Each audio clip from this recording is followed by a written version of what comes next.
Hey travelers, are you planning a trip to Niagara Falls and wondering whether to book your tickets in advance? Well, you've clicked on the right video. Today, we're diving into the great debate, to book or not to book in advance at Niagara Falls. Let's get started. Niagara Falls, a stunning marvel straddling the borders of Canada and the United States, is more than just a waterfall. It's an experience of a lifetime. So, should you book your tickets in advance? Let's break it down.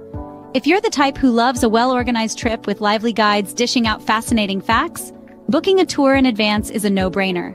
Especially for first-timers or those facing language barriers, it's a wise choice to book ahead. But hey, if you're someone who treasures flexibility and independence, you might want to skip the guided tour. Imagine wandering around at your own pace, deciding what to do on a whim. Now let's talk about the top attractions and whether you should book these in advance. 1. The Skylon Tower. For breathtaking views, get a flexible date ticket. It's an elevator ride to heaven. 2. The Niagara Skywheel. Soar 175 feet above the falls for a panoramic treat. Book this for a climate-controlled gondola experience. 3. Clifton Hill is your fun pass to rides and games.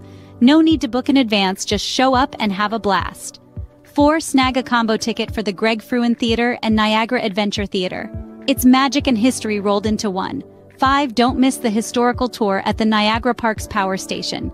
It's a deep dive into Tesla's legacy. 6. The Voyage to the Falls boat tour is a must. Book in advance to avoid the lines and choose your ideal time. 7. The Whirlpool boat tour. Feel the rush of the Niagara Gorge. Book this one for a guaranteed spot. Booking a guided tour? Definitely reserve in advance, especially in peak season. But if you're an impromptu planner, you can always book upon arrival. So there you have it. Whether you book in advance or go with the flow, Niagara Falls is ready to amaze you.